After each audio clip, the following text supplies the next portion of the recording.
All right. So this is a pre-show show. We're going to be starting a live stream very soon, so you're in the right place. Please hold until 7 p.m.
Okay, it's 7 o'clock.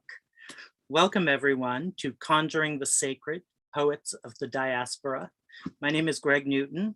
My partner is Donnie Jokum. and we are the co-founders of the Bureau of General Services Queer Division. We like to say that the Bureau is a government agency for a government that does not yet exist. And our primary service is to the queer community, providing them with books and culture, art of all kinds. And we're so happy that we are open again after a long closure. But we're still doing these online events for a variety of reasons. But one of the great things is that we're able to bring people together from far away. As you'll hear, some of our poets are joining us from Rhode Island and Chicago, and you may be joining us from far away as well. So welcome. We're so happy you were able to join us. And if you know anyone who's trying to get on this and watch us, they can do so on our YouTube channel. So please let folks know. So I'm going to introduce Omotara James, who has pulled this all together and made this happen. And then we're going to get started. I'm going to be putting some things in the chat function, some links to books that are available through our website. So please check those out. I'll also do that on our YouTube channel. So Omotara James is a multidisciplinary artist, poet, and editor based out of New York City.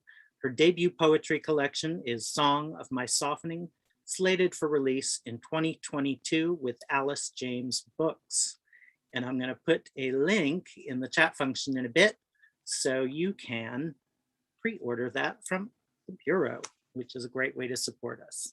So please give a warm, visible welcome, those of you on Zoom, to Omotara James, and let's kick this off. Thank you, Omotara. Thank you so much. Thank you, Greg. I'm so excited tonight. I want to begin by thanking the Bureau of General Services Queer Division, who've been kind enough to host us this evening and bring us into this virtual space. If you're in New York, I highly recommend that you go down there and say hi when it's safe enough to do so, or if you're in the area. But I just want to mention that they are more than just a bookshop.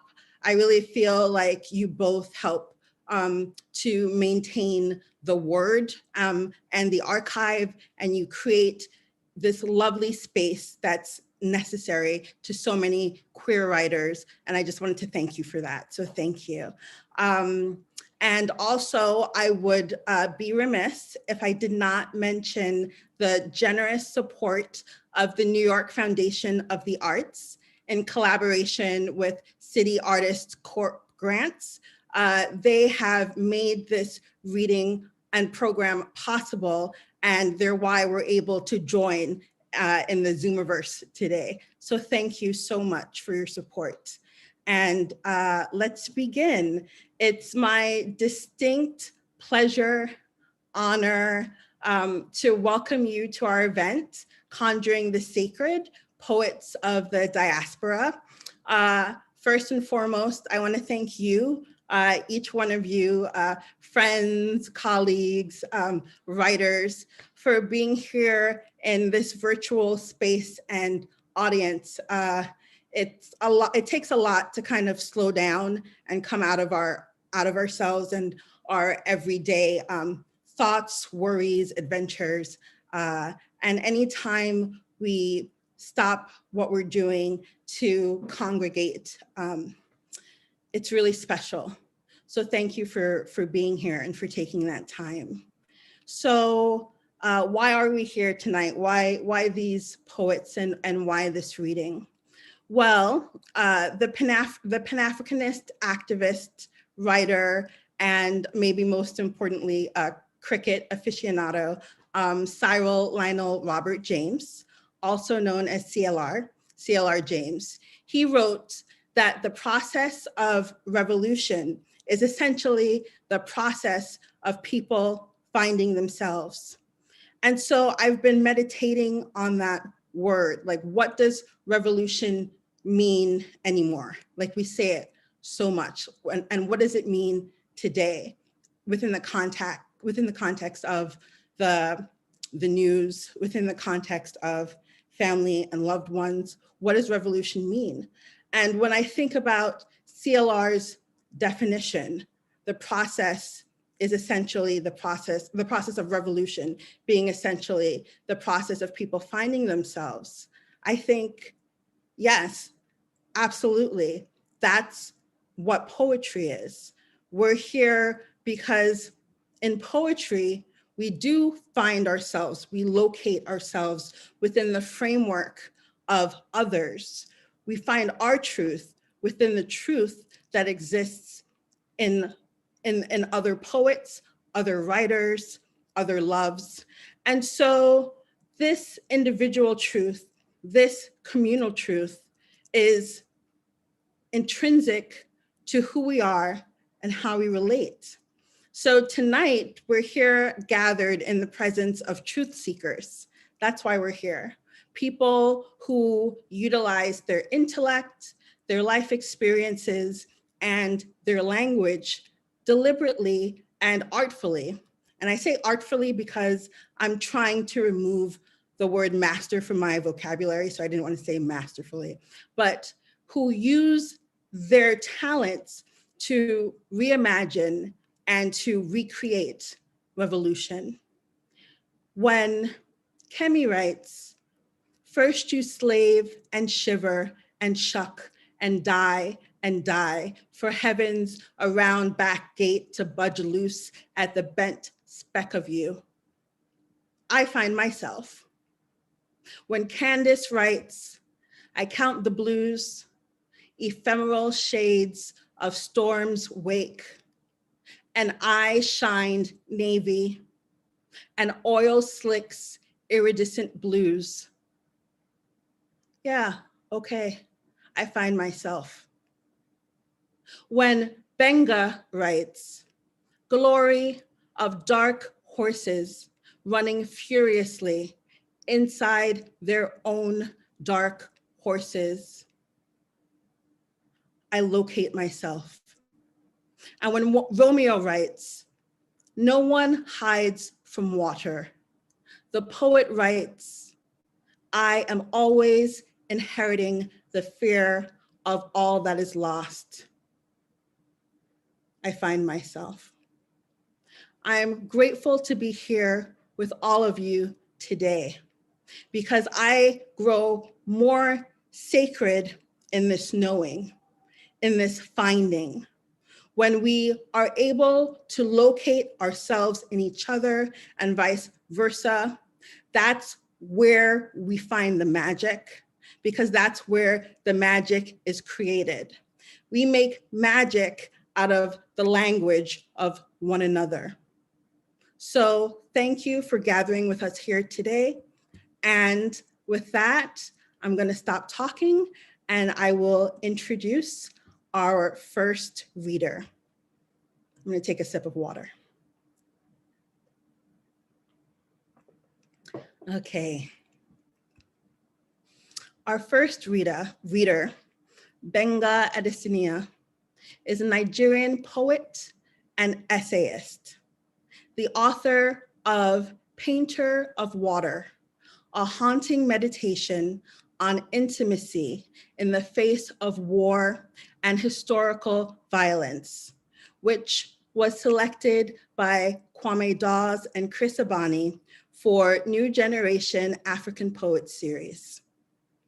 His work centers intimacy as a form of inquiry, and the sea as archive and brutal border around which orbits the questions of empire, migration, and exile. He was a Goldwater Fellow at NYU, where he received his MFA and was mentored by Yusef Komunyakaa. He was the 2020 Olive B.O'Connor Fellow at Colgate University, where he taught a poetry class called Song of the Human. His work has been published in Prairie Schooner, Harvard Review, Academy of American Poets Poem a Day series, and the New York Times.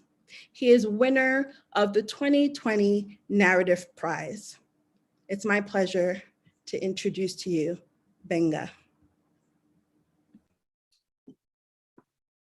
Thank you, thank you. Can people hear me? Omotara, can you hear me? Alrighty, wonderful. Good evening, everyone. Thank you for joining us. This is really good, and I'm so glad to be reading with people whose work I admire, and some of whom are my good friends. So this is a good night. Thank you for joining me. I will just plunge into the poems, if you don't mind. Okay, good. Glory. Glory of plums, femur of glory. Glory of ferns on a dark platter. Glory of willows. Glory of stag beaters. Glory of the long obedience of the kingfisher. Glory of waterbirds. Glory of thirst. Glory of the Latin of the dead and their grammar composed entirely of decay. Glory of the eyes of my father, which, when he died, closed inside his grave and opened even more brightly inside me. Glory of dark horses running furiously inside their own dark horses. Next poem. I carried my father across the sea. He was a child. He was dead. He was the shaft of a long-tailed astrapia. He was a forest of bruise. He wore a door on his face. He wore the black suit of his wedding. The square pocket was still full of his vows. It was light to carry. His burdens had bled out of him. It was heavy with the responsibility of the dead. What sort of a son leaves his father chained to fatherhood?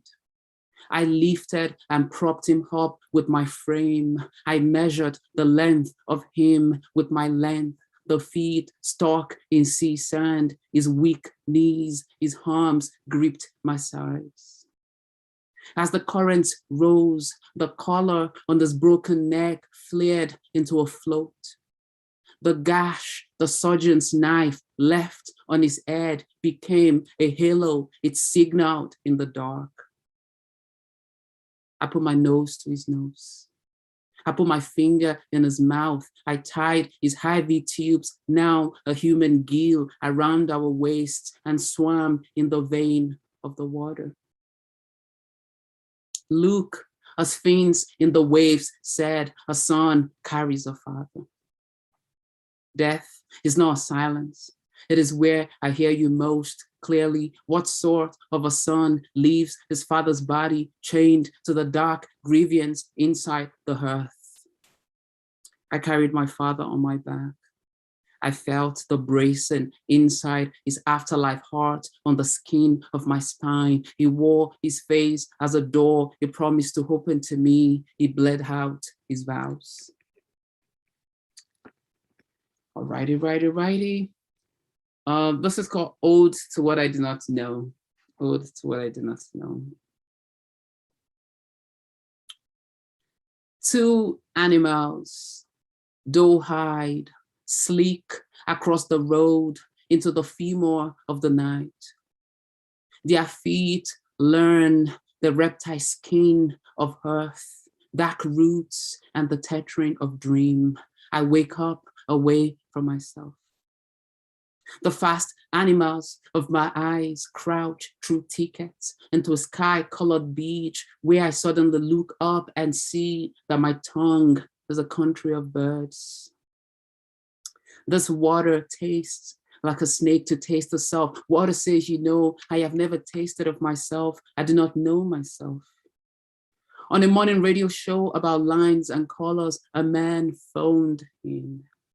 There was a child howling in the house of his mouth. He said, please listen to me, please, I'm prejudiced. His voice cracked, I need help. What spilled out of the stereo lay on my floor, breathing. He had force, dark, Lord, the fizz of it. Some night I wake up panting, knowing that I'm a stranger with accent, homeless in the childhood country of my body. Some nights I clench my fist, my teeth. I try hard to not turn on my bed. I fear what lives in me might spill out and darken the floor. A knife, not silence, sliced through us. What is lost, if not your body, refusing to give you back to yourself? Alrighty, I shall now proceed to sip some water, if you don't mind. And sip a little something else. Then ask me what it is. Alrighty, so now I'll read a poem, a short poem called Vows. Vows.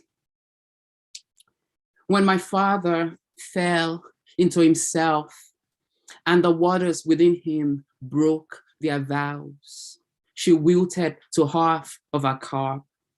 She wrapped herself in a black shawl. She, my mother, crawled to his side, put her hair to his chest, said, if the body is yours, you can hear where silence throats in its skin. She, my mother, put her mouth to my father's hair, said, I will call your body, which is mine, by name, and you will come back to me.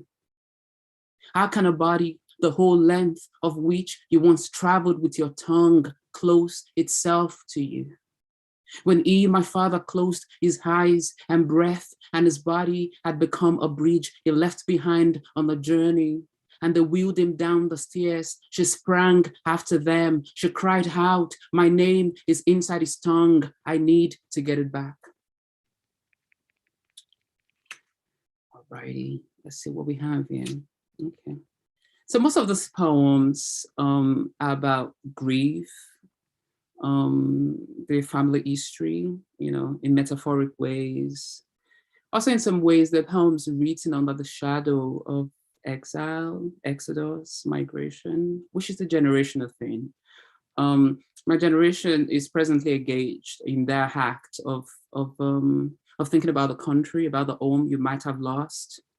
But I tell myself that if the poems of exile exist, it must mean that someday there'll be the poems of return, you know? This notion that what is most beautiful about your life, about your work is ahead of you. This is the notion I try to live with. Alrighty, surrender. A mercy puts a thing on my palm, and it's my childhood. It's tiny, endless moth city. It's rind like grace or tenderness or sorrow. In the red brick room, my father cries. His cries are small, lonely animals. I carried them with me like an inheritance. Once I ran out of a room because the song on the radio was a feast in the nook of my neck. I stood on the street quietly weeping, though when a woman said to me, child, are you well? I said it was the waters within me that wanted to make themselves known. Some nights are like that. They do not let you go until they have broken into the secret July in your heart where you hide all things. All I wanted was to be home, so I dipped myself under the earth, by which I mean I entered the subway station. It was there I heard him, a man that was also a sound. He was singing, tree branches broke inside his voice. There was in his chorus the quietude of a thing that was coming to an end. The song he was singing, he said it was not a dirge, though he sang it to a thing that was dying. Which in a way was the kind of song my father sang as he lay dying. My father said his song was not a dirge, though he sang it to a thing that was dying in himself. He said, son, my song is a joy, but a joy with sharp knives. So my laughter is a thing with a sharp edge, and my joy a trembling. This man I saw, his locks of hair, which ran down to his neck, were the visible borders of a country that was inside him. and the sound he made was the secret language of a nation unto which immigrants were called. It was though I had sliced through the ocean and arrived here only to run into my childhood. And I did not want to make myself open, but I was made open, for certain songs do not ask your permission. I raised my hands and moved toward him, naked before the song. I said, dear music, dear childhood, take me, take me. All righty, righty. It's the poetry night. Omotara, I completely lost track of time. How am I doing? What's going on? I don't know. You lost track? You're doing great. Okay, okay. And keep going. All righty, thank you. I shall take your advice and keep going. All righty. So let's see. All righty. So I've been thinking about, so my mother was born on the same night in 1960 that Nigeria became independent. The references in the poem would be references that Nigerians would immediately get, with October 1960 and things like that. Over this month, especially with NSAS and police brutality and a government that murders its own people and invents tragedies for its own people, I've been thinking about what it might mean to assemble the spiritual fossil, the histories of a country, by piecing together fragments and significations from a single night. It's just a little experiment I'm still playing with. So this is the first live audience I'm reading it to. It's called Brief History. Now let's hope my computer will not disgrace me and I will find it. I did find it. Thank you, computer. Brief History. October 1960. That night, the cry of a wolf was heard in the wilderness as the flag of empire came down. In a monastery near the Delta, a woman saw stone doves flapping their cherubic wings and panicked, but it was the white cenotaphs of Christian missionaries. In a long house with a warren of rooms, a sculptor tore a page from a book of cadastral maps to make a paper float she named Amistad. A gift, she whispered to her daughter as she slept, a gift from the ghosts, but they too are citizens. In a coastal town that abutted the lagoon and the point of no return, a priest, a returned slave, prayed in groans and translated the scriptures. That night, street sweepers, some of whom were shepherd poets, leaned their mouths close to the shrubs and chanted as they swept, believing that the earth had ears and could be made tender by miracle speech. That night, a young playwright dreamt and saw the terrible dance of a marsupial forest. In a tower with a colonial balustrade, young soldiers slept and rehearsed in their dreams the future deaths they would bring. They believed cruelty was their destiny. All the families had sons they would give to the war, so they prayed for daughters. In a grove of spruce, a widow, before a child was lowered into the grave in the dark, closed his eyelids in the coffin, said, "Hurry on now, go meet the king." It was a dream. In a deeper dream, in the rotunda of plums, voices were heard, the laughter of children. A garment maker, my grandfather, muttered in his sleep, oh God, what a century, what a century." A black orc lifted above a white cliff and disappeared into the blue wine jar of heaven. There was no heaven. A country made for ruins. There was no country. This is the history of the night my mother was born.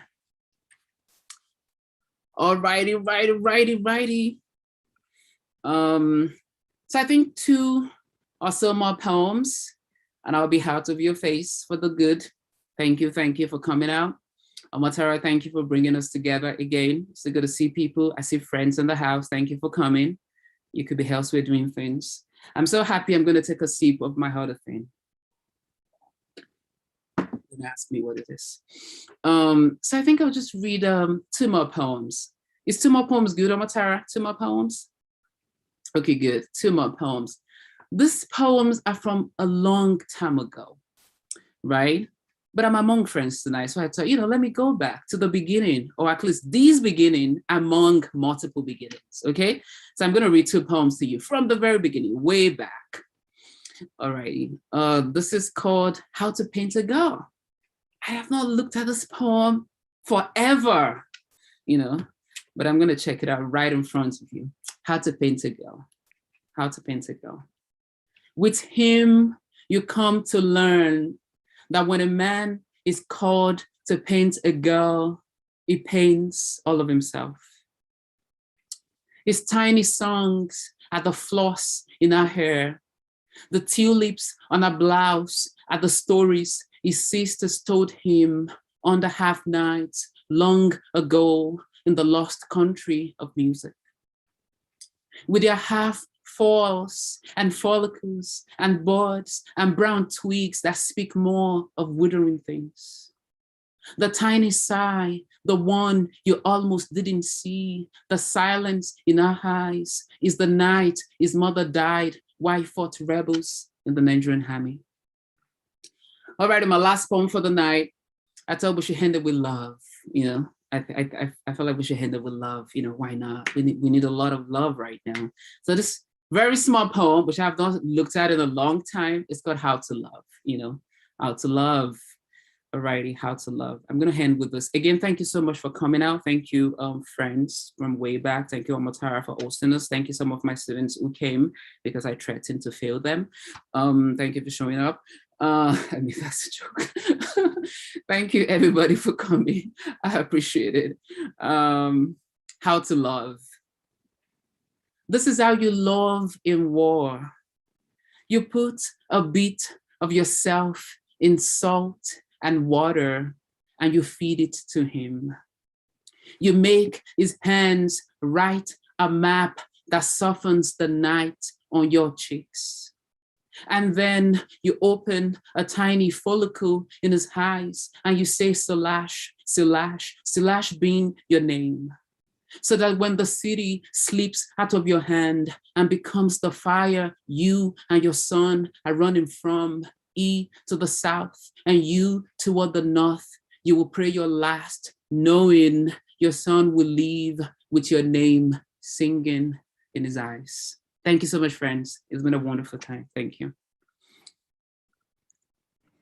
Oh, thank you.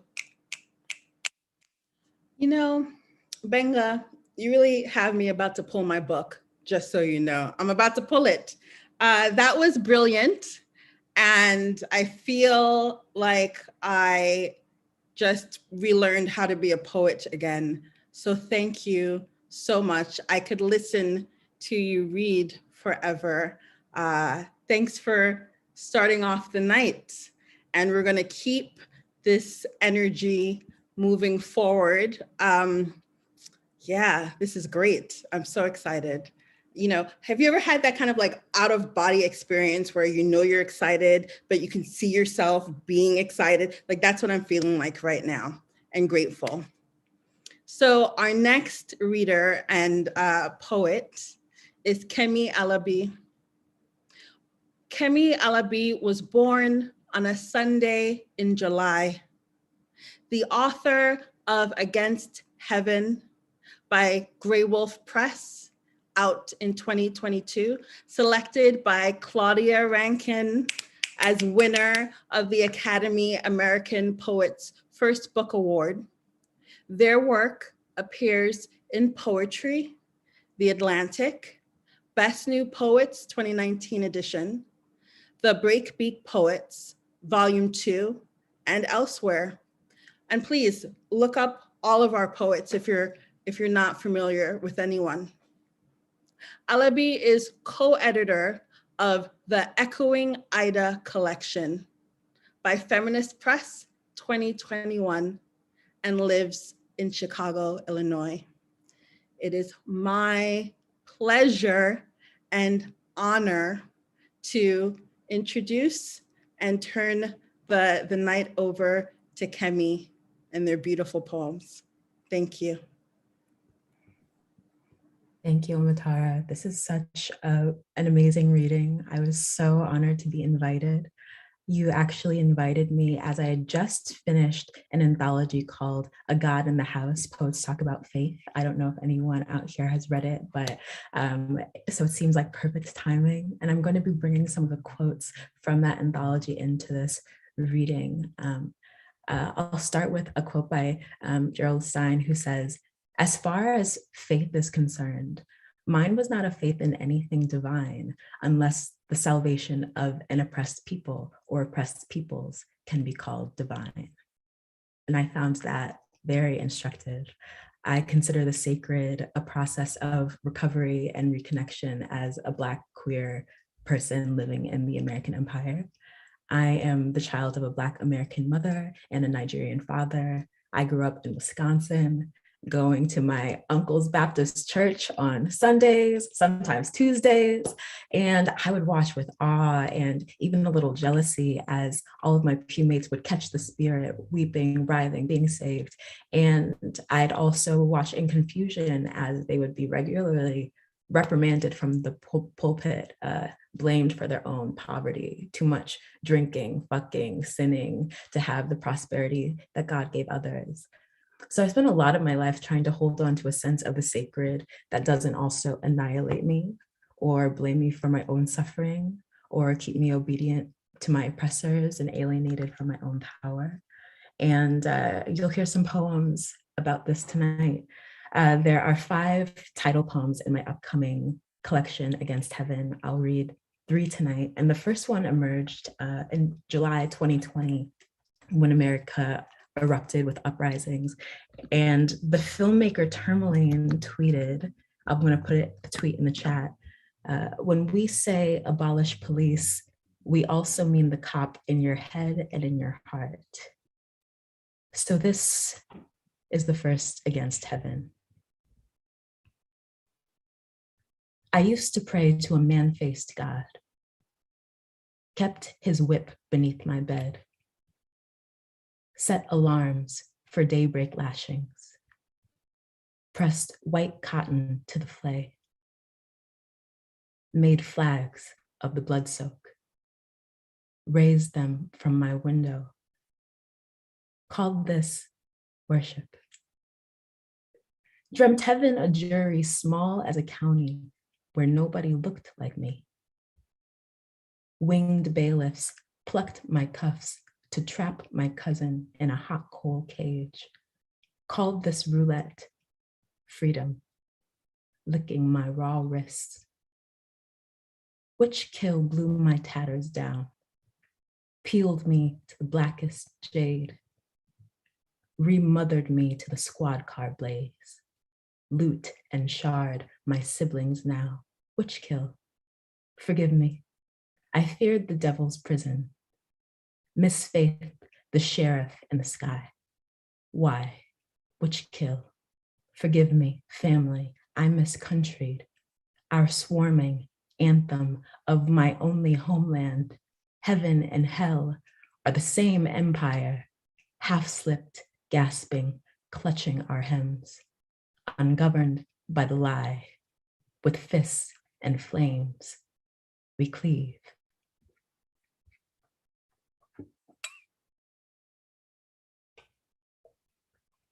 You'll know I'm done with the poem because I'll be drinking from my wine goblet. In A God in the House, Gerald Stein goes on to say, "One must find a way to see everything as holy. That would be the beginning if holy is the right word. We need to grieve over and change the separation between the sacred and the profane." So this is a poem called How to Fornicate. 1. After killing your God, hotbox the gun smoke. Cough out any vestigial prayer. Remember that spooky shit old boy hissed mid-smite, bullet plowed, curling away. It's true. You belong to the fire now. 2, lose your Bible. Book of napkins to fold so the hungry busy their hands. Stop circling garden gates for scraps when a harvest splits your hips. 3, your booty a whole altar call. Sickle-pitched hallelujah, blessed queers are born screaming. Become the most honest song they will ever sing, or the worst, or both, or never mind. 4, when street preacher rebukes your thighs, TV after-school specials your mouth, Adam tweets, fuck that nappy-headed rib splint, Snake primes the bite, you die inside, say, my own, my own, my own, my own. 5, choir everything. Tenor the roses, alto the mulch, mezzo the flies, bass your bed, mountain they go tell on. 6, disenchant the talismans of gods you love and leave. Spit flesh back to wafer. Left swipe eyes you caught and kept. Feed them to the cross pyre, blood rewarming. 7, remember Genesis. The worlds and little deaths you build with just your breath and hands. Silhouettes that singe the walls with new maps to salvation, till even the floorboards buck and cry, Jesus. Even the windows blush and say amen. I wonder what my mom would think of that poem often, which she hasn't read before. And so when I think of the poems that I don't quite want my mom to read, I then start writing some poems for her. And so I'm really in love with her faith. She's very devout to her God, who is not my God, but I want her to have everything that he promised her. So this is a poem for her called Voice Clear As. When my mom discovers heaven's just a noise festival, the God choir of all her love's breathing, unsnagged by asthma or a Newport dragged lung. The true song life makes, untethered from a body, tugged at last from the men who hold its reins. Will she blame her pastors, like I did, for Sunday portraits of pooled white gold?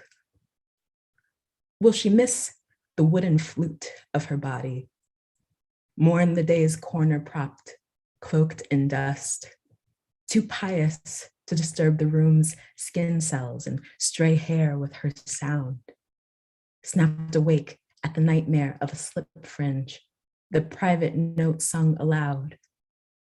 Or, unburdened by hell, will she exhale and hear the bells? I'm about to put some links in the chat. The first one's to a song by Saba called There's Heaven All Around Me. And the second one is a song by Nick Hakim called Heaven. There's so much heaven in the music that I listen to.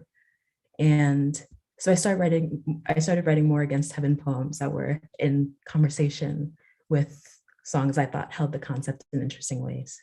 So this next poem, you heard a little bit from Omotara at the top of this call.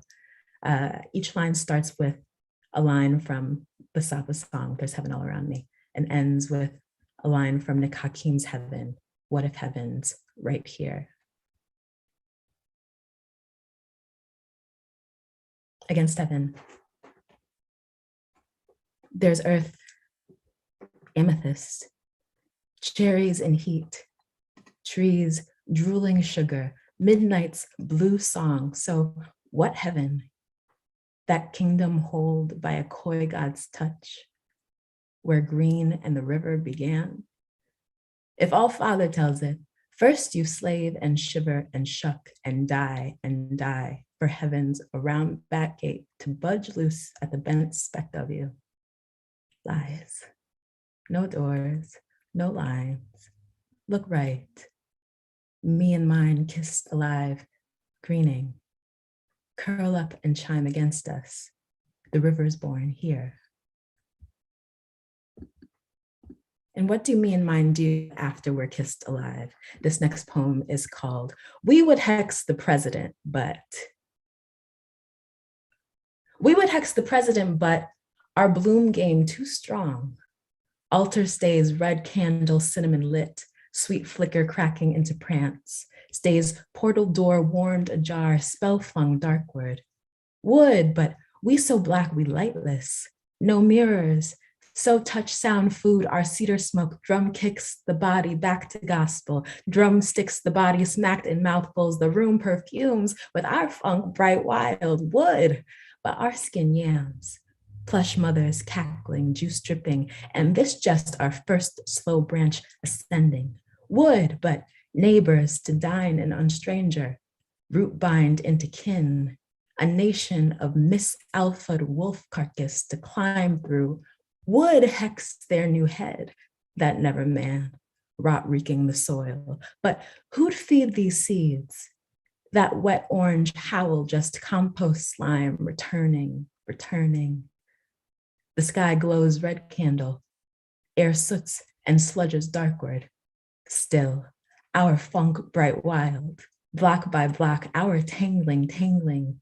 We would hex the damned born dead, but billions still alive, cord and alive, brushed concave and still sweet flickers.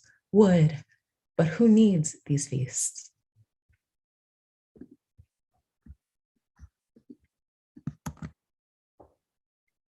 There is a quote by Jericho Brown that I want to share with y'all before I dive into my next poem, also from a God in the House. He says, maybe this is too Allen Ginsberg of me, but I can think of nothing more powerful than a kiss.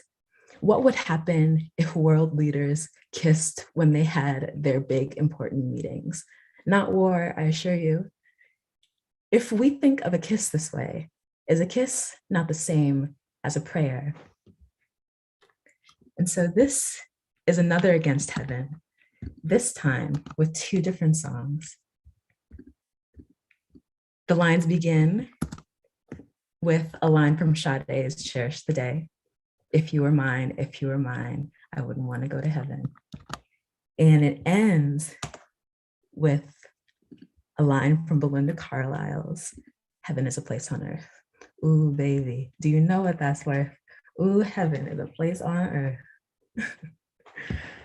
This is Against Heaven. If giggle soaked, Henny leaned, young M.A.'s ooh, sweat down to its naked ooh. You ripen apart till tender queer innards drip and dangle from fuckboy halves, then baby, were you to waft my way, bright peach begging to cobbler, let heat do what it do. Mine gut pent and wasted, sun born to sweep the orchard of you. If forgiveness, uncoupled from the cross at our jugular, was a song we could know. You and I against innocence in a red karaoke duet, a fest mess, then what were slights to scar the verses, cheats to bloody the bridge? The chorus, that's mine. There is a balm in Gilead, sticky resin turned perfume, and we've mucked a grove's worth. I clown for you. Two-step to trap, shea buttered, lavender spliffed with you, and ooh, wouldn't we get swept out this Apollo? Ancestors booing our bits, thin heaven. Want, a blue blaze snuffed in every realm. To misabolish and refuse your rule is to pawn my only heirloom, blood for Sandman's broom. I toggle fool to fool, forego at mercy. December fists blooming to rainbow strobes. Dance floor, a place to practice mesh and lace and rope and strap. Our binding, our betting on heaven as our circling set to crash. Ripping pavement up to rewild earth.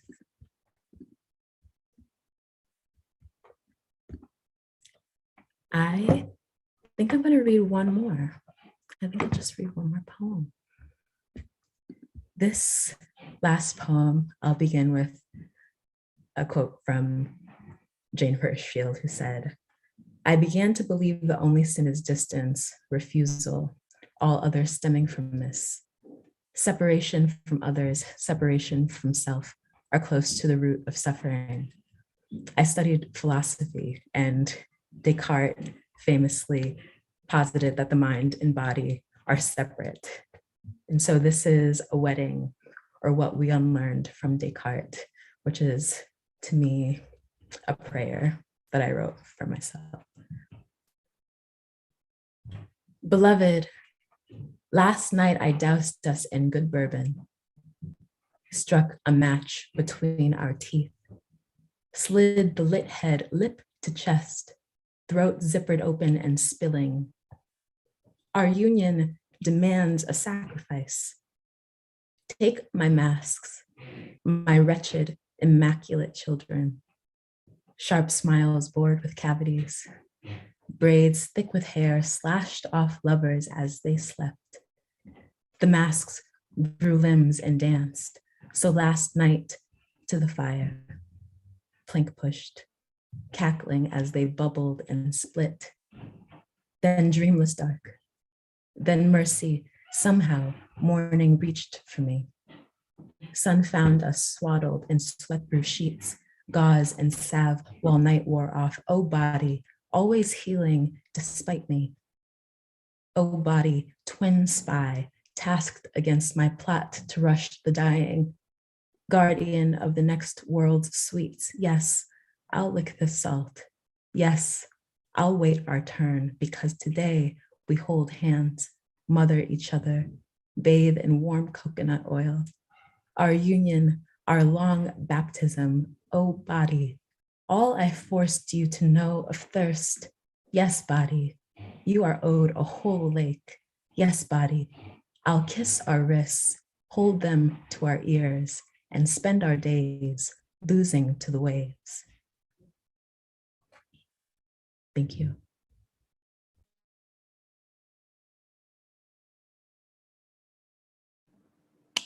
Kemi, thank you so much. You know, sometimes I think, you know, I might exist during the wrong time. I don't mean that flippantly. And that's a difficult thing for a Black person to say, looking back on time as it is. We have to imagine our future. And it's, you know, looking towards the past can be problematic. But I think, do I exist in the wrong time? Why do I exist? And when just listening to your poems tonight really remind me of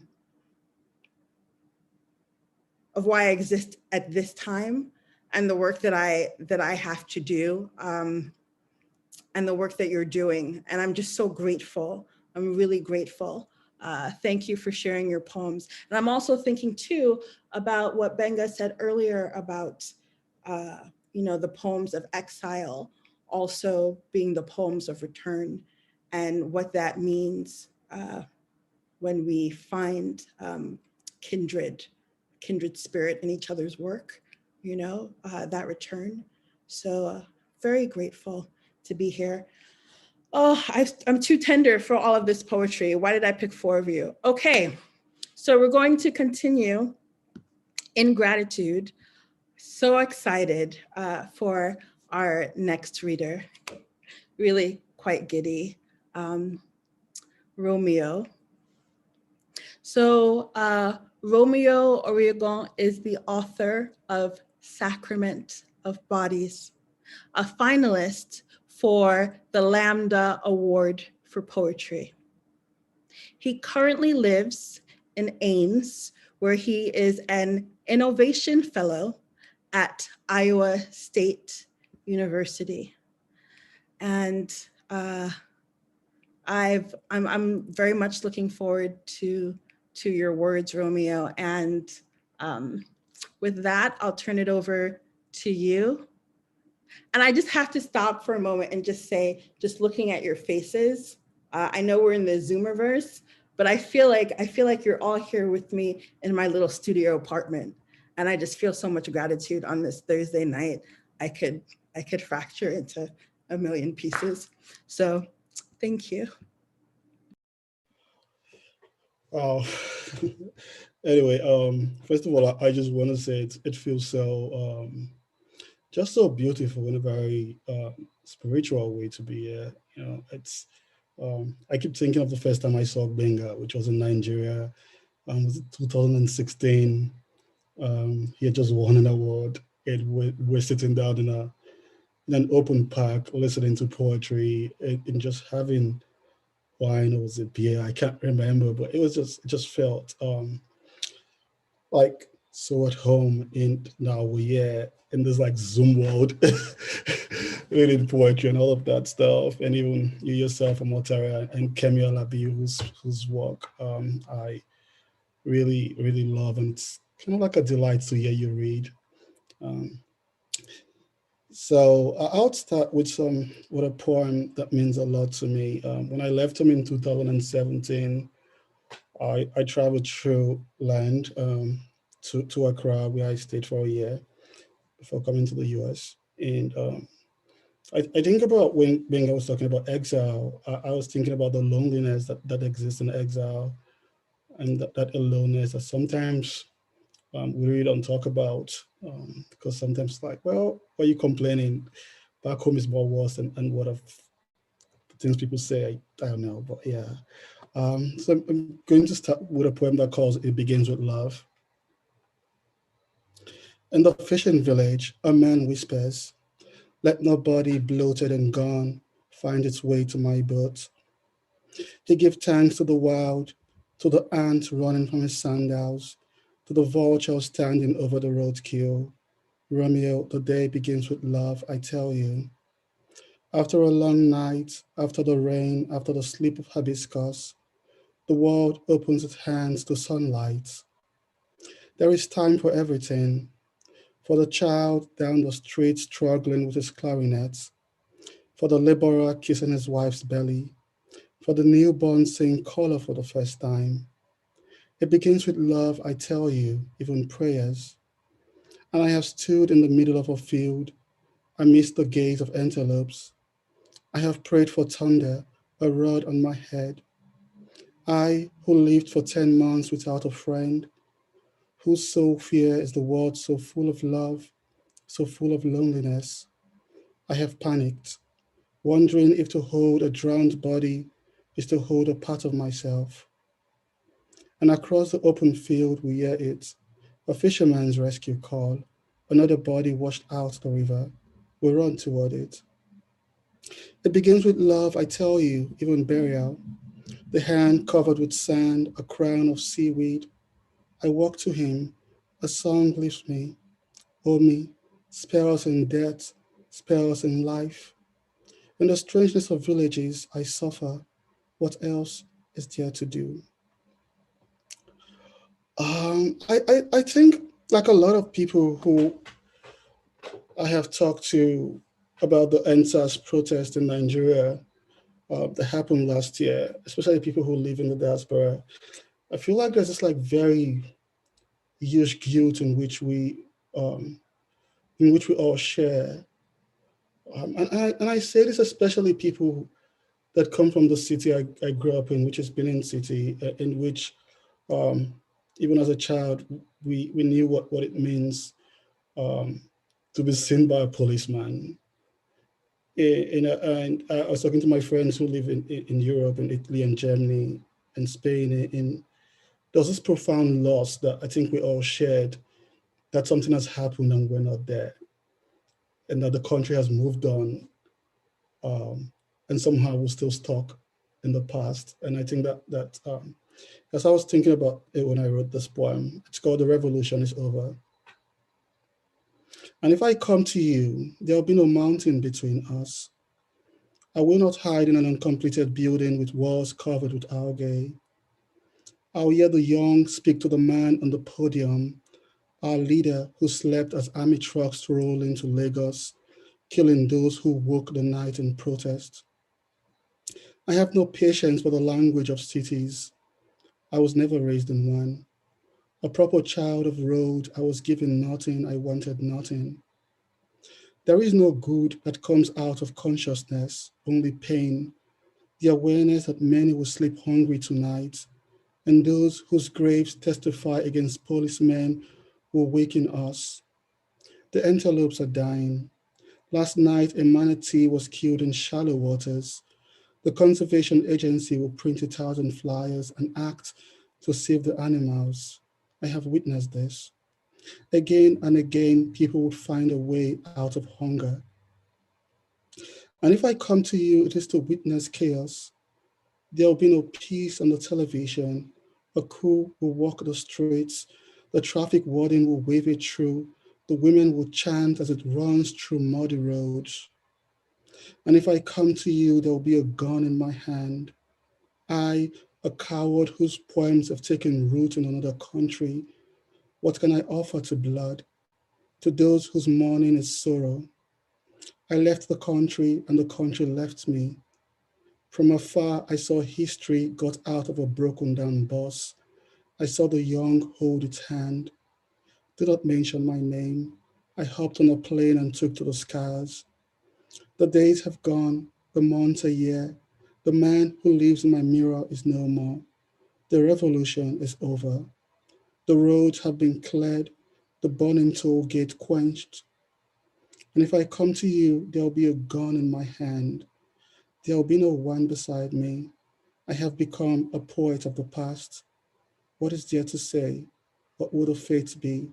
What fire burns without me? So recently, I've been thinking about home a lot. Some of my sisters got married and got kids, and I couldn't witness them, their joy, and to sharing that joy. And my younger brother just finished his master's program, also in Nigeria, and I still couldn't, witness that joy. And I think of the things we lose when it comes to witnessing things from afar, and how that affects us as human beings. And it's so fascinating that when I think of the things I lost by being away, I practically think of my grandma's village or my mother's village. Because I think even if I like to think I'm Yoruba, I'm more Benin inside of me, I guess. And so in thinking about these things, I think about the village in which I spent my holidays. And so this was a poem I wrote in thinking about home. In the middle of August, I saw the sky. One morning on a wet day during the week in which I had sharpened my cutlass from dark till dawn, braving for the stubbornness of wet leaves, for the wet branches of trees that grew across the farm path, snatching at legs, saying in their quiet voices, there is nowhere you can escape from life. There is nowhere you can escape from the resurrection of dead things. Then there was the wild that stood before me, an old forest filled with the survivors of fallen trees, where macabre monkeys called and responded to each other. And if one was lucky, a big bird with red and white plumage, like a cloth wrapped around the bruised body of the dead, would fly by saying nothing, like the dead moving from one life to another, migratory like the white boar who woke himself out of a grave he dug last evening, shaking off the dewy decay of death. Everything was a prelude to wonder. The roots of trees gossip different farmers, mocking those whose crops have withered. I sung the ballad of the river, having crossed the gully where skeletons of rat and grass cutters kept cobras happy. I turned toward my farm. Scarecrows made out of my grandfather's clothes welcomed me to the earth, and I welcomed the many dead, those who walked in my shadow. There was no time to finish the half work of nature. I sat on a rotten log and viewed row after row of young pineapples, all of them blossoming like little eyes watching me back. And I thought of all the eyes that were there, the trees, the bed, the seeds ready to break from their past like a man running from an old city. and the earth itself, all of us watching the sky, waiting for rain, for the silence to teach us a lesson, some lesson about fate. After a while, it was all over. I picked up my cutlass, cutting down the first weed, cutting down the world, as the trees stared at the duty of man, which was the duty of hands. Okay, I need to drink something.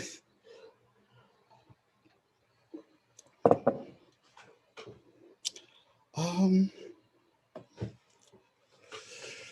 think it was something I heard. Well, I'm always migratory in nature. It's something that started when I was a young child. I'm still trying to like find a place that contained me for more than 2 years, and we'll see how that goes out. But yeah, that's. I think like when one starts moving on the road, there's a way in which one appreciates the company of animals. And I lived in Portland for 3 months, and I had 3 roommates, and they're very big animal people. And so here's a poem I wrote for one of their dogs, and it's called Small Hearts of Animals for Rogue. You do not know the joy you walk with, your footprint a lesson of fate, O faithful companion of loneliness. The name we gave you was not a name, but a cry, and you stayed. And now they come to hunt in the wild, not for meat, not with a ritual for killing.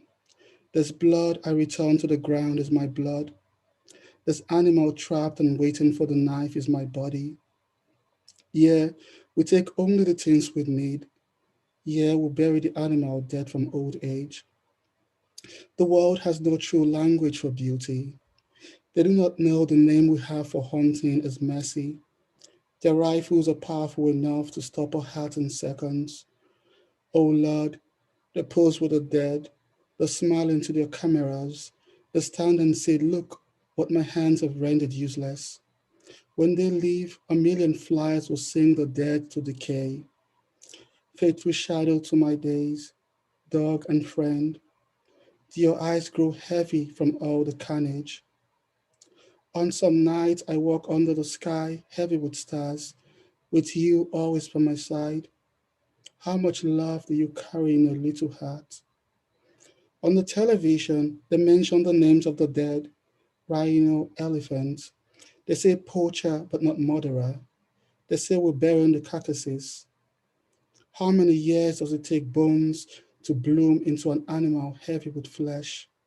The man does not know. You backed into the night. Mercy, mercy, I say. Do not forget me on the day the earth revolts. I think I'll read 2 more poems. I think anyone who knows me knows I'm very, very big on my mom. I like to say I'm a mommy's boy, a very proud mommy's boy. My mom died when I was 14. I think I got into poetry so I could write back to her in a certain way. And with every project I write, there's always a poem that speaks to my mom, either to her death or to her being alive. And this is one of them. It's called The River is by the Door. And there's a line in the poem that's from Edward Okora's, one of Edward Okora's poems. It is easy to wash the dead, the mortician said, as he stepped over bodies of the embalmed, asking, where is your mother? I was forced there, dragged out of my bed by my uncle who is now dead, whose child also walks my path, stepping over silence before pointing a finger to his body.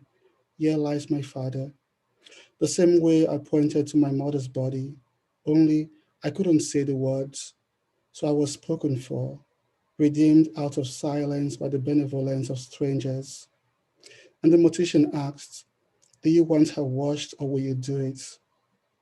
I followed the men who carried her in a blanket. I watched them settle her on the veranda. The afternoon was dead. Victor Uwaifu crooned from a small radio. The market nearby erupted into a chorus of life. I went down on my knees. I washed her hands, her belly. I rubbed my hands over the still cold body, tracing the lines where the baby was taken out of her. Soap salt pooled beside my legs, not going anywhere, like my anger, like my sorrow. Why didn't the beds arrive? The men watched me go down on my knees. I didn't cry. I was worried the beds were dead too. You're now a man, my uncle said. The world mirrored his words. I looked at the soap salt. They erupted into her voice. It has been years. Sometimes I cry into the night. Sometimes the night is heavy with birds seeking redemption. I do not know how the dead survived their new country, but the river outside my window passes by, not stopping, not speaking. I want to ask for knowledge, but I know why we don't allow parents to witness the burial of their children. They have no word for sorrow. The earth has no word for me, only nonchalance. It's terrible silence. This world has never been good to me. Um, so I'll read my last one, which it's a very new poem. I've been experimenting and trying to. I go back to the archive and look at colonial killings, whether it's through the court, or it's through suppression of riots, or it's through a lot of things. Because I think there's a lot of deaths that when we talk about, say, Nigeria, for example, we always talk about certain, there's slavery, and then we talk about now. But I keep thinking of those who died when we were also, quote unquote, ruled by the British, and how sometimes those deaths are never acknowledged or reckoned with. So this killing the condemned, and it's kind of like trying to interrogate certain hangings that happened in Calabar in 1919. Killing the condemned. The magistrate sent from England read the law, coughed loudly, coughed again, watching the crowd. The wives wept at the coming footsteps of death. Court officers in brown shirts and little hats marched toward the condemned. There were no last words. Declared witch doctors the scions of evil. They were ordered not to talk, not to harvest the sky's power and become a wild wind running from justice, not to become a wild dog barking at the moon, a silent bird growing out of chains taken to air. Restless courage, a drum in place of a voice, a nod in place of a voice, a wink in place of a voice. Restless courage, we knew we could talk without words. The town people heard the silent plea of the condemned. They freed them in their own silence. They said to them, forgiveness is ours if only the sea didn't flood the land with cannons. Forgiveness is ours if only kerosene lamps didn't frame the night into foreign courts. I have known silence. I have known despair. The subject who must bow shaved head and accept death. And this is true. In Oron, they hang the men, all nameless in colonial reports, the way terror erases the faces of its victims. Only numbers remained.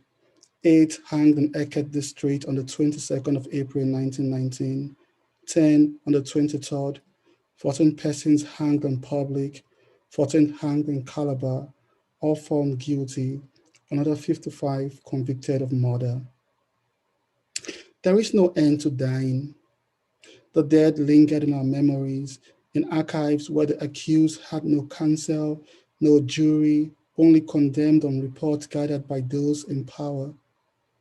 You know the cowardice of long corridors, the weariness of the law, drunk judges heading to meet more drunk judges, and those long road dusty awaiting petrichor where the condemned were led to jail.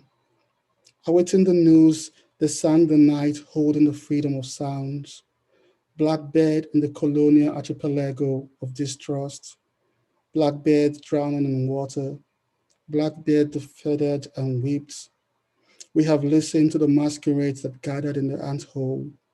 We have heard from the coming darkness, and above the sea will swing rising into clouds, away from the mast of ships, away from rubber farms, away from palm trees, from the wasteland of English industrial revolution.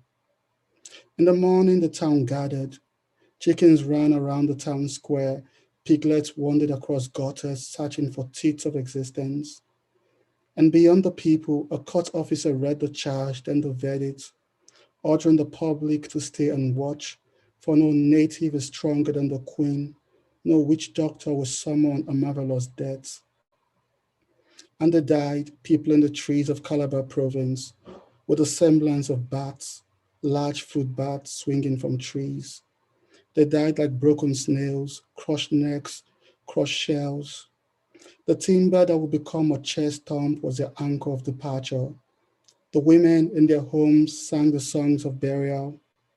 The dead are gone, their shadows remain. What do we do with the ghost of past days? Oh, my beloved, you who was gone before the arrival of dew, here is palm oil, here is yam, here is water, here's the hope of justice, a bow, an arrow made out of bones. Your quarrel is not with me. Your quarrel is with the world, is with the English. When it was over, the men cut them down. And before the sea, a blind man begging for alms spoke to those who came to watch fishes approach the dead, luring them to see the mystery of men who became sirens.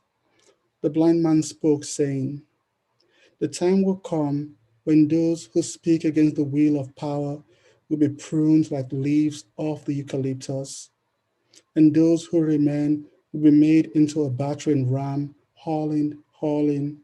They will bleed sap, simple and vast, filling up the liberty of colonial ships. Thank you.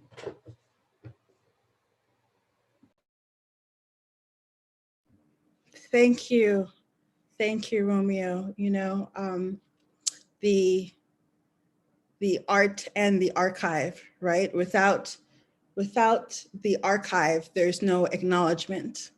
And without acknowledgement, there's, you know, where do we get the love, you know? So I'm really grateful for the work, and my thoughts have gone the way of your poems. My thoughts have turned to water. So I'm going to introduce our last reader of the evening.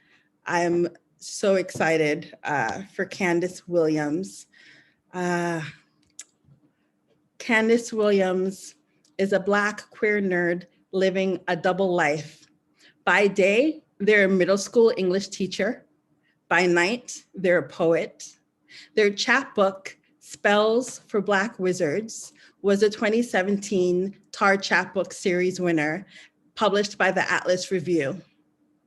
The Dark Diary, formerly Future Black, their first full-length poetry manuscript, was a 2018 National Poetry Series finalist. They've earned an MFA in elementary education from Stanford University, a Brooklyn Poets Fellowship, have pushcart nominations, as well as workshop scholarships from Cave Canem and the Fine Arts Work Center. They were a 2017 Create Change Fellow at the Laundromat Project. They just got a huge grant, which is awesome. They've read their poetry, given lectures, and devised original performances at many venues, including the Schomburg Center for Research in Black Culture, Bushwick Star Theater, the Poetry Project, I-Beam, Dixon Place, the New School, and the New Museum. They are a member of City Lore's Homer to Hip Hop Advisory Committee. It's my distinct pleasure and honor to introduce Candace Williams, one of my favorite Black poets. Welcome, Candace. Wow. I'm just honored to be here, honestly. It's almost like I'm glad that I have these poems printed in front of me, because I feel like when I hear language like I've heard tonight, it kind of makes me lose it. Also, I did 25 parent-teacher conferences between 8 a.m. and 5 p.m. today. I'll do 25 tomorrow. But honestly, it's like, I just love it when we can build community around children and their learning. And if you want to know what's up in the world, just talk to a 7th grader and you'll understand everything. You just show them the facts and they'll just tell you what's up. And then you'll wonder, why can't we just build a society around this type of conversation and this wisdom that these 7th graders have? So like I said, I'm thankful to be here. I've just been thinking about rain lately. I grew up in Seattle, and when I was younger, I mean, I didn't like being outside in the rain, but I love just hearing it. And lately, the rain has become such a dangerous thing. And so I'm just really thinking about rain, the big storm we just had here in Rhode Island, and thinking about all of my friends and places that are just being washed away by rain. After the rain beads down Nostrand's windows, I count the blues. Ephemeral shades of storm's wake, and eyes shine navy, in oil slicks iridescent blues. I stared at a psychiatrist's off-white walls once a week after school. He prescribed baby doses of Paxil. I imagined swallowing the sea of blue. After the rain, Nostrand's awnings are emptying harbors. Folks pretend they're on their way to somewhere to avoid the boys in blue. Dad used to drive me to the white music teacher across town. She thwacked my fingers to frets. I still remember the chords of her blues. After the rain, Nostrand Ave is heavy with the funk of petrichor fighting petroleum's fumes. Black children zigzag the clinic line, coughing up flecked mucus as their little faces blue. Mom says I was never a child, never a belly laugh or smiling eyes. From night's door, she'd sigh, why is Candace so blue? Also, that's my wife's favorite poem, and I think I just like to take all of her suggestions because she's the one who told me to write poems. She literally was just like, oh, have you thought about writing poetry? And I was like, no. This was like 7 years ago, so I tend to take her advice all the time it's given to me. Theorem. Suppose x loses 1. This is x minus 1. This is also x plus negative 1. Loss is also an accumulation. Let x be any human thing. Suppose you break up with me. This absence has a multitude of expressions. Every night loses its kiss, every crisis its comfort, and so on. With each day of absence, a mass swells at your core. Wine drowns the swelling, so you hope. Now consider the ache after you binge. Hunger is a sign of depletion, so you take the first bite and keep biting. You're hurting. You've consumed more than your body can handle. The pain worsens by the mouthful. You eat to feed another depleted mass you're afraid to name. Empty states are real, burning things. Recall being a kid alone in bed when your mother was somewhere else. Remember how the weight of her absence burdened your chest to the mattress. You breathe, air filling and escaping carved volumes. Your breath shallow as the swelling takes shape. Your mother returns home, enters your dark room. She kisses your forehead, each feather touch lifting something. Her breaths become shallow too. You know she wants to wake you and doesn't want to wake you. You pretend to sleep, leaving the lifting to her. She carries the absence to bed.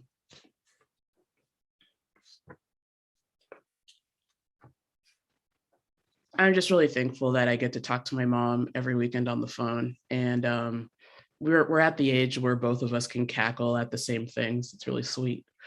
And last week she told me that she's read over 220 books this year. And I just want to put that out there. Mama said, wake up. Mama said, it's time to get ready. Mama said, you'll be late. Mama said, your clothes are in the dryer. Mama said, get up. Mama said, get ready. Mama said, put your clothes on. Mama said, put your clothes on right now. Mama said, now. Mama said, oh, your hair is a mess. Mama said, you should wear a headscarf to bed. Mama said, bring her a comb and some grease. Mama said, you need a new relaxer. Mama said, wash the sleep out of your eyes. Mama said, take the chicken out of the freezer. Mama said, don't forget again. Mama said, don't forget lunch. Mama said, don't forget your gym shorts. Mama said, don't forget she'll be home late. Mama said, don't forget your keys. Mama said, don't forget your coat. Mama said, she doesn't work this hard for you to be cold. Mama said, don't forget yourself.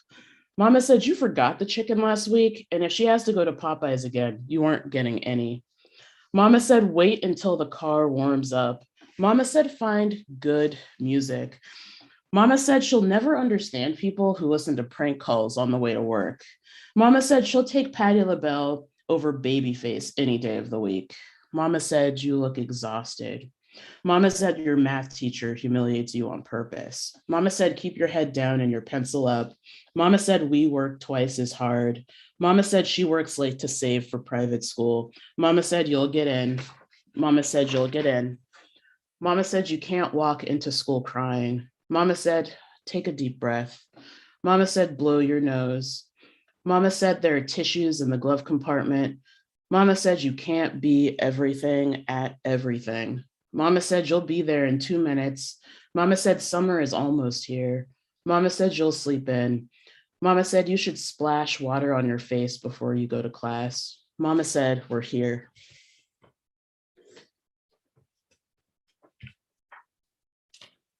So I also have forgotten how much time I've taken so far. I think I'm okay.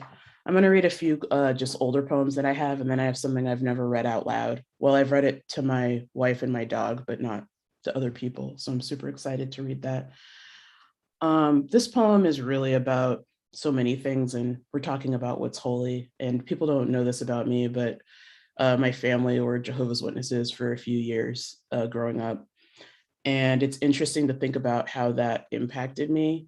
And it's fascinating because, of course, in many ways, I don't think it was a positive experience, but in some ways it was. And I think it was because Kingdom Hall was the first time I felt my mind leaving my body and looking down at everybody and kind of getting that view. And I kind of feel like that's just where I am. Usually I'm always just kind of like looking down and just observing and looking around. And I think that was really the first time I was just like, what is happening here? And I didn't have language for it then, but I do now. And this was also my blank verse phase. In Kingdom Hall. In Kingdom Hall, I spent my Sundays hating God and men. The women dressed in cream or white to flaunt their modesty. The floor was a monochrome rainbow of heels. They must have ordered the patent leather pumps in bulk from Sears. Women could perform skits on stage and pass the mic, but could not take the podium.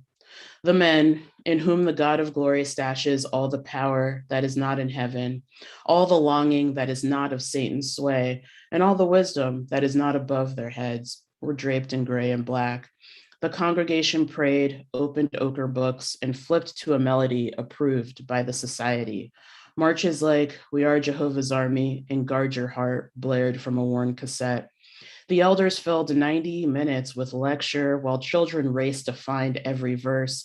The flap of Bible pages pleased their parents, proof they might return to paradise on earth. The parents threatened kids with the end of days. The pale horseman named death and seven-headed beast bring woe to wicked souls who argue, run indoors, and talk during service instead of proving their parents' grasp of eternity. I dressed in Sunday morning's darkest hours so God would keep my mom on his eternal scroll. I thumbed the pages and memorized the word of God. I traced the death and slaughter sketched on colorful Watchtower pages, knowing I would not survive the last judgment. I yearned for my mom's survival. I sang the songs. I clapped.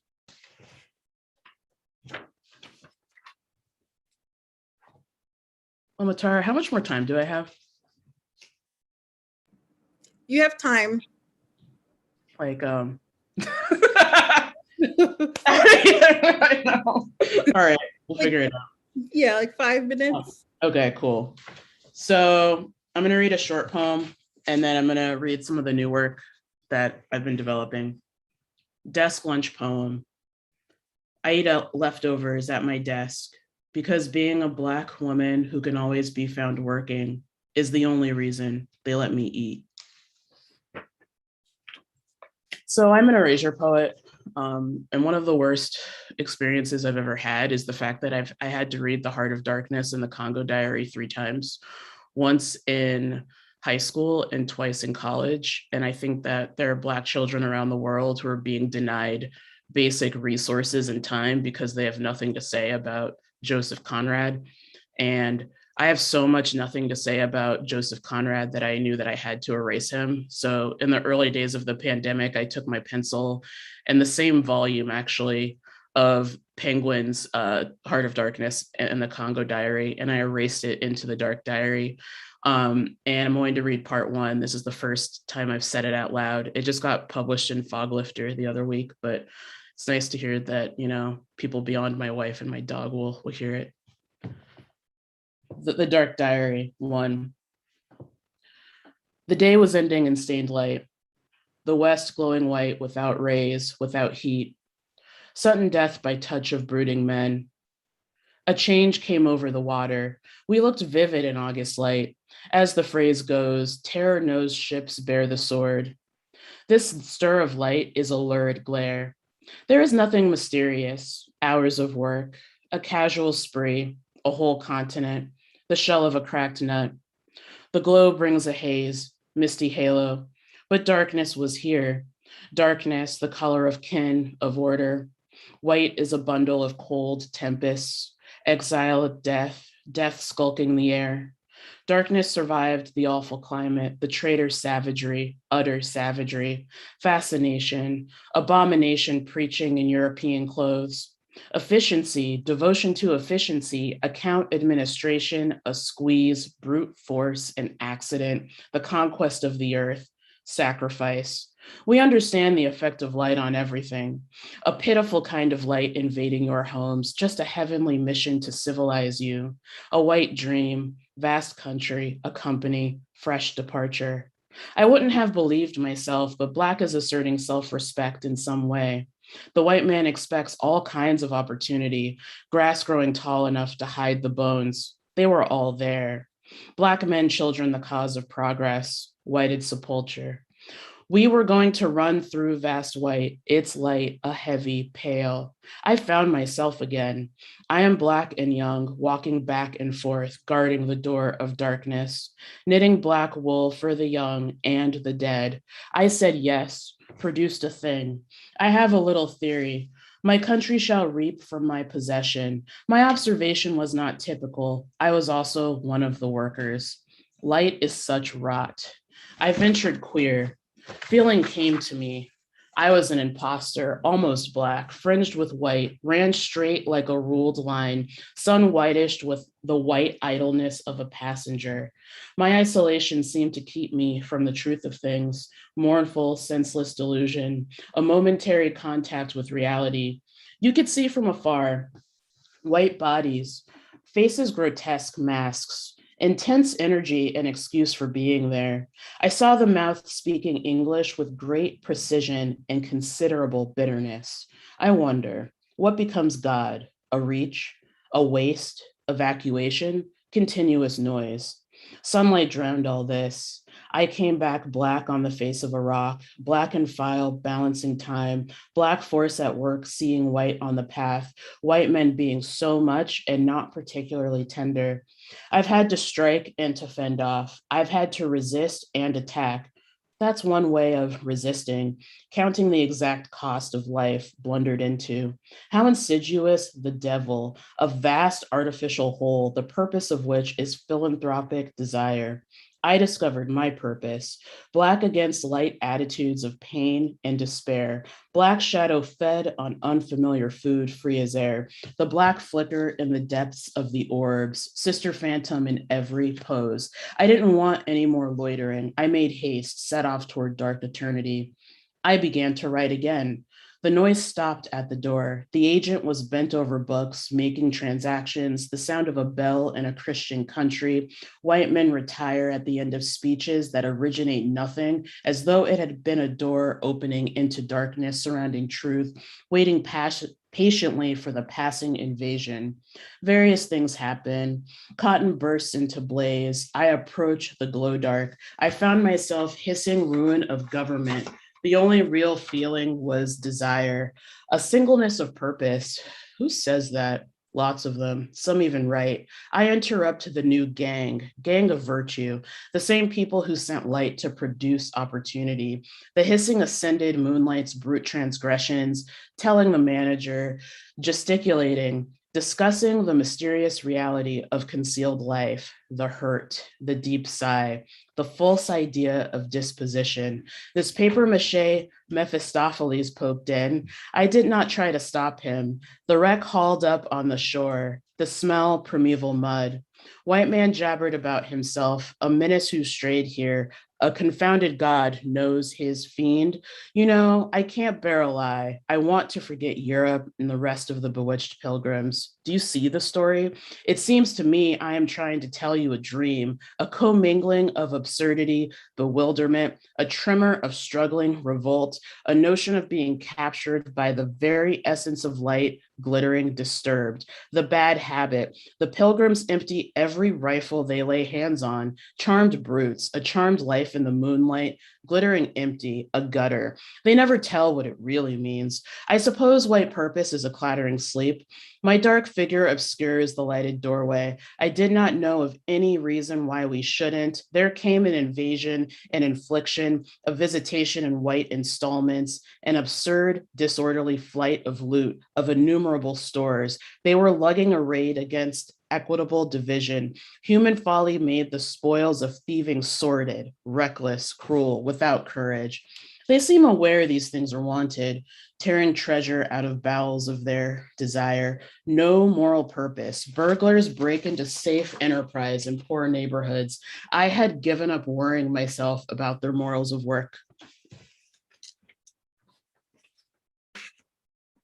Thank you. Well, I know my dog liked it because she clattered in during the reading.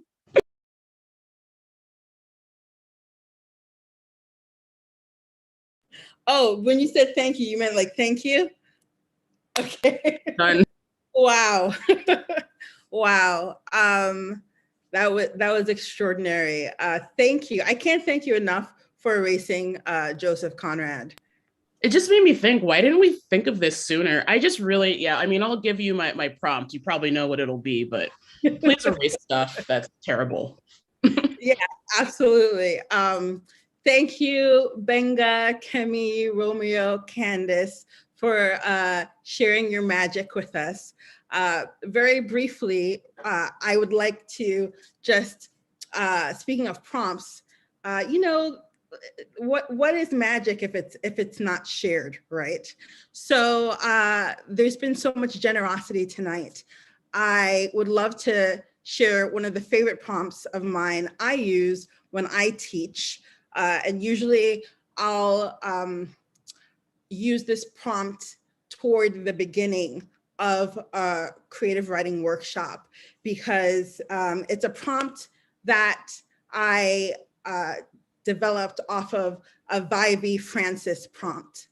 And if you're not familiar with Vivi's work, she wrote Forest Primeval, which is a stellar piece, it's a stellar collection. And this prompt is one of those prompts that, we're reminding our lives, reminding our ethos in terms of what made us who we are, what are our earlier influences. So it's a very simple prompt. The first part of the prompt, it's got 4 parts. The first part is to list 3 songs that are pivotal to your childhood. The second part of the prompt is to list 3 books that moved you. The third part is to list the first thing that you remember loving. And then the fourth and final part of the prompt is to gaze upon that list and to decide how those objects are connected, and to write about that. And it's one of my favorite prompts because it kind of focuses on this idea of what influenced you and what informs you will always influence and inform you. And for so many of us, we are poets of obsession. We are writing about the same people, to the same people, about the same time period, over and over in different ways. And we access that part of ourselves differently throughout time. So that's a prompt I like to return to, because how I felt about a song or a book when I was 13 is different than when I was 26. So that's the prompt that I'm sharing with you, that was shared with me. And let's just, I don't know, round robin it. Who wants to give a prompt that inspires them or leads them to some kind of fullness?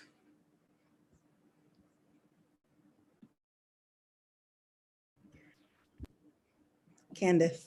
Find something, well, keeping your identity as well as the identity of the group or person who made the document in mind, because erasure is a pretty violent act. So just make sure that the power is flowing in the right direction. Find something problematic from your childhood and just erase it into a poem that's yours. So people have done this with the Declaration of Independence. They've done this with so many texts, or Heart of Darkness, New York Times articles, children's books, just you can do so much. Thank you, Candace. Yeah, when you're erasing, be mindful of who you're erasing and why. Okay, thank you. Romeo? Okay, so I think this year, maybe it's because it's like the 20th anniversary of the Unbrand's map to the Day of No Return. I find myself trying to think of Dawes as not just a way into the past, but a way into a reckoning of something. And so when prompts I give my students, I don't even know how to call them students, but yeah, one prompt I give my class of today was to think of a door as like a vehicle towards somewhere. It might be the past, it might be an imagination of what the future can be, and just start from there and then see where it leads to. That's what I do. Thank you. Yeah, door, portal, whatever as a vehicle. I love that prompt.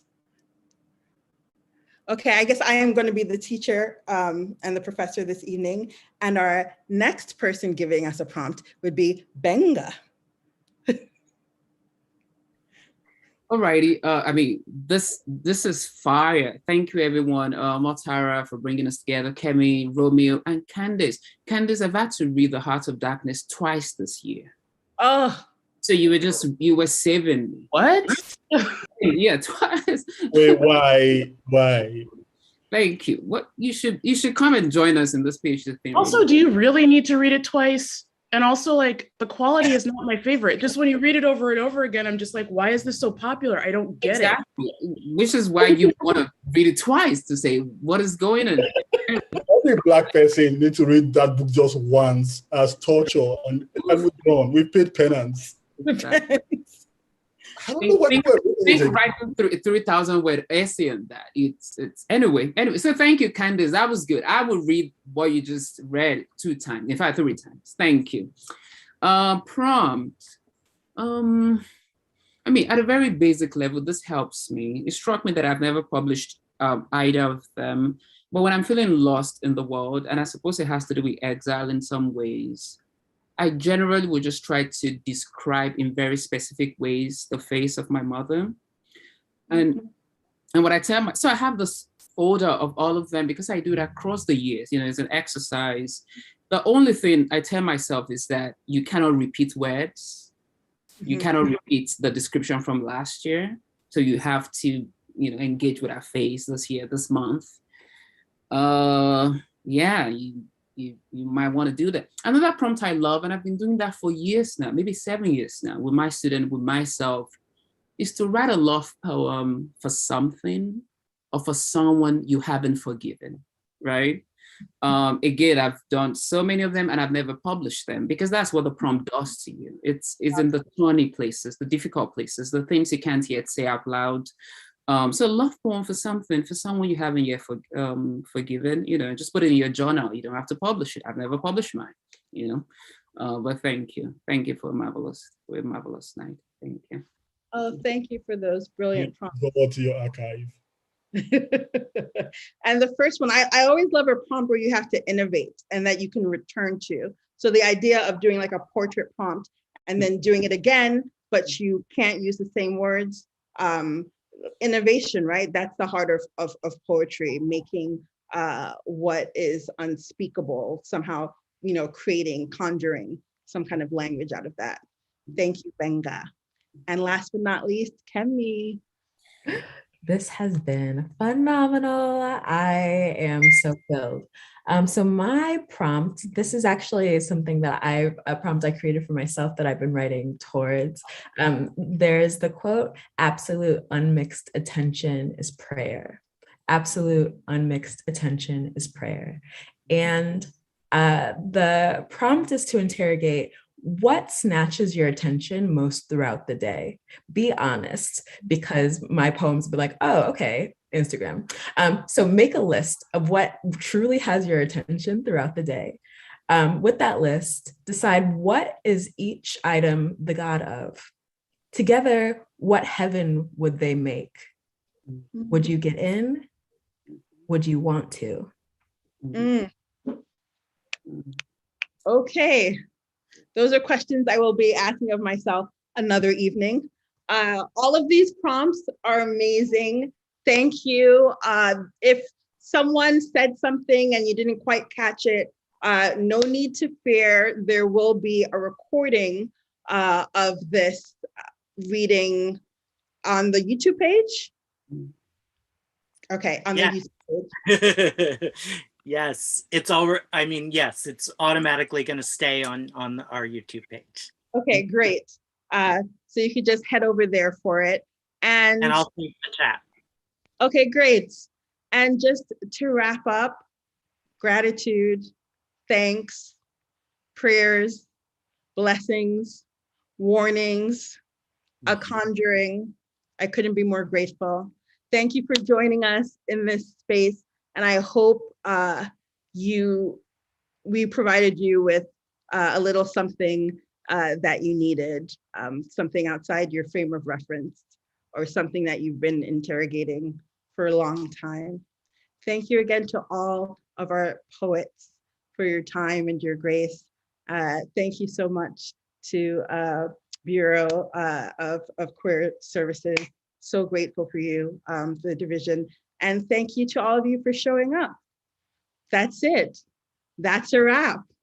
Thank you, Omotara. Everyone can unmute and clap. Omotara, thank you so much. Tara, fabulous. This is beautiful. Thank you. It was amazing. So much fun. And Kemi, I'm looking forward to your book. I'm like waiting patiently. Yeah, I'm excited. Thank you. Exile. This was beautiful. This is what I needed. Same. Really, I did it for myself more than anyone else. It worked out. It worked out. Listen,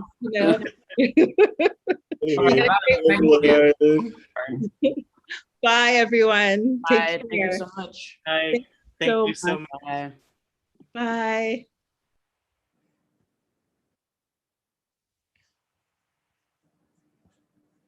Oh my gosh. Thank you so much.